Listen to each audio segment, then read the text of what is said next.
Okay, so Tim, we know that the customer is all important, especially in industries such as hospitality. We've also learned recently that 96% of all decisions are made through word of mouth, and this research comes from the USA. But how do we incorporate these ideas into our industry and our research? Right, yeah, the customer. I bet you know who your customers are, or you think you know who your customers are. And actually, by thinking you know who your customers are, you will know who your customers are. And this thing about word of mouth is fabulous, because even in Europe, it's 86% of people that actually make this decision by word of mouth.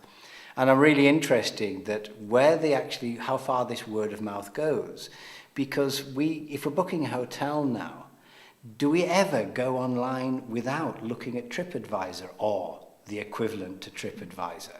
We're actually now looking at what other people say, though we've never met them, but we seem to, because they're online as our partners looking for this same hotel, actually giving us this information.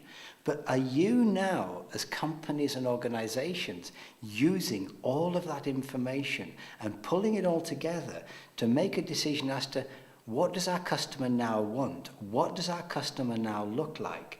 And do we need to make any changes? I've just recently been on a tour by train of Europe, and I booked everything online. And I booked everything online, not just because I liked the look of the hotel, but I actually went on TripAdvisor and I emailed those people that had been there, because they kindly leave their emails in there, to find what was really it like within that hotel. Now, you've got access to that information. You know what's happening with the consumer. Are you using that? Are you picking out those fundamental truths from that? I want you to go back and find out.